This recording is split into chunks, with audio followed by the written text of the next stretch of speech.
Okay, it should be recording. Okay, you guys said you wanted a tutorial on the effects I use, specifically from the fire animation that I put like, I don't know, 20 hours ago.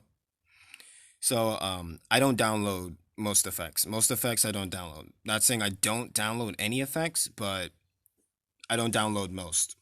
And most of the ones that I did download are on my other devices, which are no longer currently with me, which is why I went in a full mode of silence for a very long time.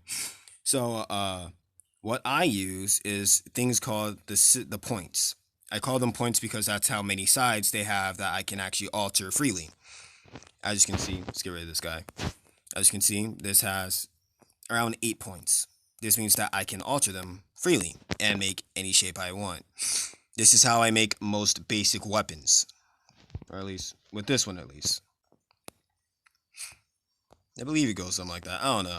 Let's just make a weird looking stick. But yeah, this is how I make most of my weapons, if not all of the weapons. And the reason I do it with this is because I can alter its shape and show it from any perspective that I would probably want it.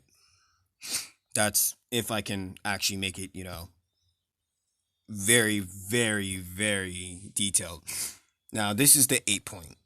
It makes simple weapons. This is 16 point. A little more complicated. This is what I use for complicated fire and stuff, wings, giant swords or something. I don't really have a shape in my head that I want to make. I usually use it for the moment, not for just freelance stuff. But yeah, this is what I use for complex shapes, like fire, but more in a simplistic sense. This is 32 point. 32 point I rarely use because it's just simply too many points that can be altered. And honestly, I don't really need to use it. I can just add a bunch of 16 points and have a 34 point or a 32 point. And I don't really feel the need to use it that much because of that. However, I use it just in case I'm making something very big or something very, very detailed. For instance, if I make wings, then I'm going to make it very detailed. And in that case, I'm going to use the 32 point. I had this in my last devices. However, I don't anymore. But I'm using these two devices now, which is just two phones. And this is how I make most of my stuff. So as you can see, I can alter it any way I want. I can change its shape. I can do whatever the heck I want with it. I was gonna make a rock, but now I just don't care. And the final one, which is how I make most of the lasting animations, is the 4 point. Basically, I make a spike, and then I repeatedly keep making the spike smaller over time through the frames. And that's how I do things exploding or fire hitting the ground or something. Or just to show the general direction in which something is traveling, which is, if you pay attention to the last animation, fire, then you can see a lot of these spikes. And that's how I make them last so long. I don't use any complicated shapes because simply if you make them too small, the points become very, very hard to control. And as you can see, I can't control that anymore. Even if I zoom in, if I keep making it smaller, it'll become more difficult to control. And as we all know, whoever uses this program, it doesn't work like that. So this is what I use for most of my animations. I have a couple of examples. I said earlier that I made a sword. I made all these. These are all things that I make. Let's see. And some of these are kind of boring, no lie to me. Here we go. There's sword one. This was made using the same stuff up here. It's just I made a very simple shape and then changed the colors to give it depth. This is another one of it. I made it a while ago. I don't use it much. I feel no need to. I call it Giant Punch because I have no naming ability whatsoever.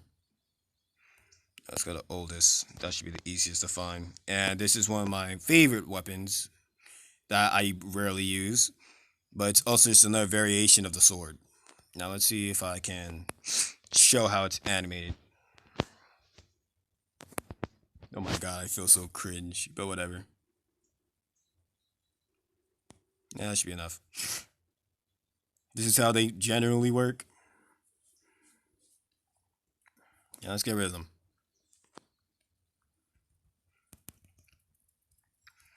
As for using the 4 point right here, the spike, I usually use that for things like hits and punches. One of my mainly used attacks or my effects for attacks is something I call jab. Basically, it's just a spike with another spike going behind it, and hit, which is basically just one of the I believe the 16 point to the placement of a circle and a bunch of spikes, and then more spikes at the back of the spikes. Now I'm going to animate right quick. They don't last long. They're like 4 to 5 frames, and this is just how they work. Simple stuff. I use them all the time. As for the rest, as you can see, I have a lot of animations. It's either a variation of these two, which is the jab and the hit, which I have a lot of variations of, I believe, or at least I used to. I believe for the jab, I have around one more variation, which I call jump, I believe, or dash. I use simple names. I don't like using complicated names. Using complicated names makes everything too difficult. I can't deal with that. That's the dashes that I use now. This is the animated dash. So let's see. The animated dash is it was specifically meant to be a dash, but I just simply couldn't find the proper use for it, and it wasn't fast enough. So now it's just another form of the jab. I should rename it, but I'm not going to because I'm lazy. And there are 2 alterations of the hit. There are many alterations of hit that I use. I call them hit by generalizing them, but most of them are just basically a spike with another spike behind them. As you can see, this is hit. I use this for things like robots and if swords are involved, which I'm using for the animation swords. And I believe I use hit 2 whenever I want to show an attack going on a person, but not from the blowback, but from the actual impact. So basically, if you get punched in the chest, it's not going to be on the back of you. It'll be in the front of you. This one will be in the front. These 2 go in the back. Anything like these will go in the back, and anything like this will go in the front. I have another alteration of that. I believe I just named it punch because I was being lazy and I wasn't thinking about names at the time. I was worried about replacing a lot of things. And this is punch. Basically, same thing as this. Goes in the front, goes in back. I don't use punch often because I don't like how it looks. It's too how do I say, controlled. I don't really expect. I like things to be a little more random because it's more realistic to the feel of the animation. And then there are 2 special animations that I'm working on. I believe I call them power. So I believe it's Power Punch 2 and Power Punch. Power Punch basically is just a punch but with more effects on it. And this one goes on the outside and the inside. Now the reason for that is because if I animate it, it does that. As you can see down there, it's kind of just, doing its thing. And as for the actual Power Punch 2, it's the actual strike. This is the impact, but this is the actual strike. That's how they look. Honestly, I was working on a different type of usage for some of the pieces, and as you can see, the strike is actually a little different from all the rest because it doesn't really utilize as many spikes, but more so a different shape altogether. So yeah, this is how I make fire, swords, weapons, even some form of 3D shapes or 3D effects. This is how you would do it, pretty much.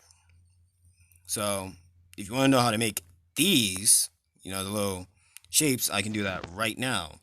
Just go into create thing, right? See the shape, you go here, you go all the way down, you turn it stretchy, and then you repeat that process with any segment. It doesn't really matter because you're turning them all stretchy anyway, so they'll be able to alter. Then you grab not the polyfill yet. Then you turn the segment's thickness to 0. The reason I would do this is because I don't want them showing up in the back, because I would literally mess up the entire feel of the animation and the feel of the shape.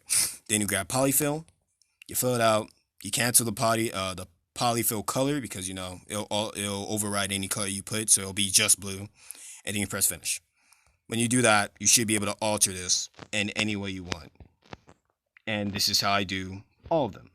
The thing is though, the more points you add, the more time consuming that it can become. you mess up one single point, you have to restart all over again because you will not find that last point that's not working. So good luck. Welcome to my tits.